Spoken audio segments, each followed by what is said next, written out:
Tenha muito cuidado se o entrevistador fizer alguma dessas perguntas.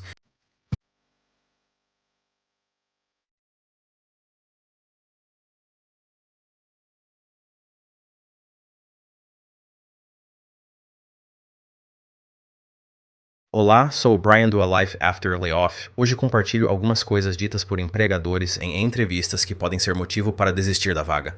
Procurar emprego e fazer entrevistas já é desafiador, mas quando empregadores de baixa qualidade fazem perguntas suspeitas, pode haver um motivo oculto tornando tudo ainda mais difícil. A boa notícia é que os empregadores costumam dar sinais. Se você prestar atenção, pode discernir se a oportunidade para a qual está sendo entrevistado é de baixa qualidade. Neste vídeo, destacarei alguns sinais de alerta para ficar atento. Se lhe perguntarem, considere a possibilidade de desistir da oportunidade. Mas antes de nos aprofundarmos nisso, se você quer aprender a assumir o controle e atrair as oportunidades certas, ou seja, os melhores empregadores, inscreva-se no meu boletim informativo semanal gratuito. Nele, compartilho dicas acionáveis e concisas sobre como recuperar o controle e agir como o diretor executivo da sua carreira. Não se esqueça, é totalmente de graça. Espero ver você lá, tudo bem. Então você está em uma entrevista? Talvez seja a triagem preliminar com o recrutador, pode até ser o gerente de contratação depois, mas eles passam pelas formalidades e de repente fazem perguntas que parecem um pouco desconcertantes ou fora do centro. Ouça atentamente as perguntas que eles podem fazer, pois algumas podem indicar que são empregadores de baixa qualidade. Desistir pode evitar dores de cabeça futuras. Vamos abordar perguntas que já vivenciei como candidato a tal emprego e também ouvi gerentes de contratação fazendo em entrevistas. A primeira pode parecer relativamente inocente à primeira vista, mas há um significado mais profundo por trás dela, e é quantas ausências não planejadas você teve no ano passado. Frequentemente, empregadores de funcionários horistas fazem essa pergunta para determinar se você será um problema de presença para eles. Porém, analisar mais a fundo essa pergunta me dá um indicativo da cultura da empresa, em especial daquele departamento ou gerente de contratação e sua filosofia a respeito. Se estão hiperfocados na presença e em questões relacionadas, provavelmente significa que lidaram com problemas de presença no passado e, portanto, serão excessivamente específicos sobre as políticas de presença. Se você decidir seguir com uma oportunidade onde perguntam logo de cara sobre sua presença, vá de olhos bem abertos. Isso mostra que eles acham que você terá problemas de presença e provavelmente não é o local de trabalho mais flexível. Se você tem um problema de presença, isso precisa ser gerenciado e os empregadores devem evitar esse tipo de candidato. Mas para a grande maioria das pessoas que não abusam da presença, você quer se sentir como se pudesse faltar se estiver doente e não sofrer algum tipo de repercussão. Se me fizessem essa pergunta, eu devolveria a pergunta ao entrevistador e perguntaria qual é a expectativa deles em relação a ausências não planejadas. Se disserem que estão reprimindo isso, provavelmente é um indicador de um ambiente de trabalho tóxico no qual você pode não querer trabalhar. A próxima pergunta que chamaria minha atenção em uma entrevista é: qual é o seu salário mínimo aceitável? Eles estão perguntando diretamente o quão barato podem ser para fazer você assinar o contrato? E não parece que há muita flexibilidade ali. Se você já está sendo subestimado pelo empregador na contratação, imagine como será na hora do aumento e da promoção. É um bom indicador de que você terá dificuldades para manter um salário competitivo no mercado, porque eles sempre buscarão formas de economizar seus centavos. Outro sinal de alerta é se eles perguntarem: você se compromete a ficar pelo menos 2 anos neste cargo? Isso pode ser um sinal de alerta, pois indica que provavelmente há um problema de rotatividade e eles não conseguem manter as pessoas no mesmo cargo. A primeira coisa que pensaria ao ouvir essa pergunta é: por que as pessoas estão saindo tão rapidamente que você sente a necessidade de avaliar isso em uma entrevista? Porque no final do dia, isso tem muito pouco indicativo do sucesso que você pode ter no trabalho e é estritamente baseado em algum tipo de preconceito que o empregador tem, ou talvez indique um problema cultural maior. A próxima é se eles perguntarem se você já foi demitido. Entendo que isso é delicado para quem já esteve do lado errado de uma decisão desfavorável de emprego. Mas no final do dia, realmente não é da conta deles se você foi demitido ou não. Eles deveriam estar focados no trabalho em questão e seu desempenho passado nem sempre é o melhor indicador do seu futuro desempenho. Pode ter sido apenas uma situação ruim e você não deveria ser manchado pelo resto da sua carreira porque talvez você não tenha tido uma ótima experiência no passado.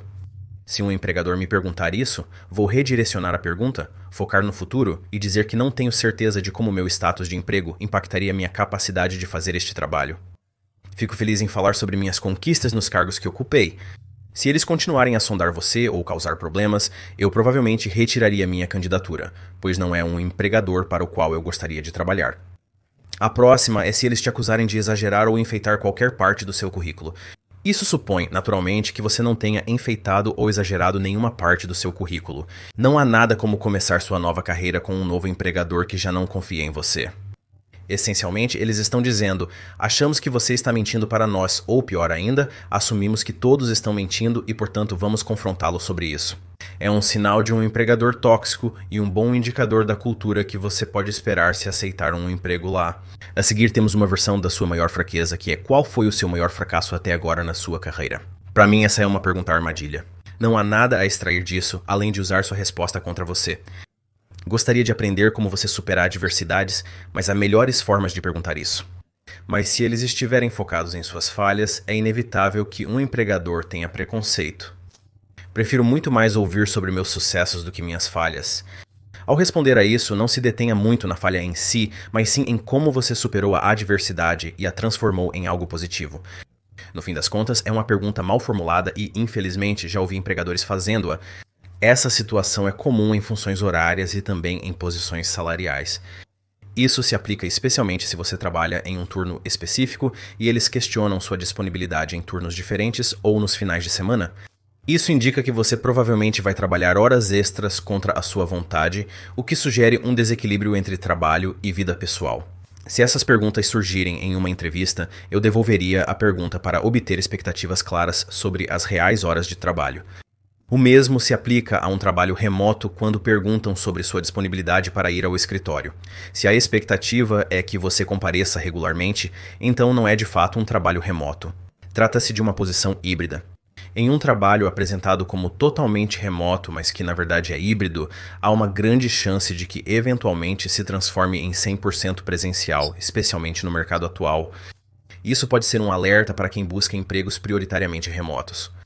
Uma pergunta importante em entrevistas é: como você lida com colegas de trabalho ou gerentes rudes? Porque a primeira coisa que vem à sua mente é: por que vou trabalhar com tantos idiotas neste emprego? Se for seu gerente sendo rude, isso é um sinal de alerta que você deve evitar. Tenho que admitir que minha base de clientes internos que me perguntou isso na entrevista acabou sendo bastante desafiadora e rude. Definitivamente isso é um sinal de alerta sobre um problema cultural com o qual você deve ter muito cuidado. Finalmente, a última não é necessariamente uma pergunta, mas sim a falta dela. Se você passar pelo final do processo de entrevista e o entrevistador não lhe der a oportunidade de fazer suas próprias perguntas e dominar toda a conversa, isso por si só é um sinal de alerta porque eles estão esquecendo que uma entrevista é uma via de mão dupla. Você deve estar avaliando o entrevistador e a empresa tanto quanto eles estão avaliando você, se você realmente é dono da sua carreira. Nesse sentido, se você não tem certeza de quais perguntas deve fazer, eu na verdade fiz um vídeo com 10 sugestões diferentes que você pode usar para avaliar o empregador. Deixarei um link para isso. Mas se você está fazendo perguntas ao entrevistador de maneira profissional, sem dominar a entrevista, e ainda assim eles se ofendem, isso é um grande alerta vermelho para esse empregador. Eles pensam que estão acima de você e não acreditam que você deva avaliá-los em nenhum nível. Questione-se, essa é realmente a empresa e a cultura em que desejo trabalhar? Esses são indicadores de alerta de que pode haver um problema cultural profundo que você deve investigar mais a fundo antes de aceitar uma oferta de emprego. Uma ou duas dessas questões isoladamente não indicam necessariamente que a empresa é ruim, mas é um sinal de alerta. É outro dado que você deve estar usando. Então, faça perguntas realmente boas e profundas para garantir que você sabe no que está se metendo. Mas se você se encontrar sem o sucesso que deseja em suas entrevistas, isso é algo no qual eu me especializo. Tenho um site chamado alifeafterlayoff.com, repleto de dicas e truques, todos sob a perspectiva de um profissional de recrutamento. Também compartilho meu conhecimento mais profundo e íntimo em alguns cursos de treinamento. O primeiro chama-se Combustível para Currículo. Ele ensina você a escrever seu próprio currículo profissional de maneira rápida e fácil, com o objetivo de conseguir uma chance para a primeira rodada de entrevistas. Uma vez que você consiga a entrevista, cabe a você se promover em cada rodada do processo para que, por fim, consiga a oferta e possamos negociá-la. É aí que entra o bootcamp definitivo para quem procura emprego. Ele te guia desde a busca até cada etapa do processo de entrevista, levando à oferta de emprego. Ensinamos você a não deixar nada para trás. Isso por si só costuma valer o ingresso, então eu recomendo muito isso. Se você busca ajuda para entrevistas, também ofereço o curso intensivo de entrevista de 48 horas. Ele faz parte da minha coleção essencial, então tem um preço mais baixo. Se você está procurando apenas pela entrevista, esse é um ótimo recurso. Ele ajuda você a se preparar para quase qualquer entrevista em apenas 48 horas. A melhor maneira de entrar no processo de entrevista é pulando o recrutador completamente. Se você tem dúvidas sobre como fazer isso, criei um curso chamado Desbloqueando o LinkedIn. Ele mostra como usar sua marca pessoal para atrair recrutadores e fazer com que eles o procurem. É mais fácil ser contratado quando o recrutador vem até você do que enviar uma candidatura e esperar ser notado. Ele ensina a ignorar o recrutador, ir direto para a frente da fila e possivelmente conseguir mais oportunidades de emprego.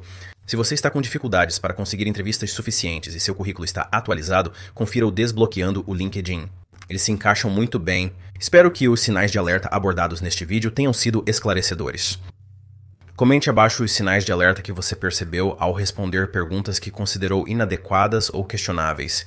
Agradeço por assistir, até o próximo.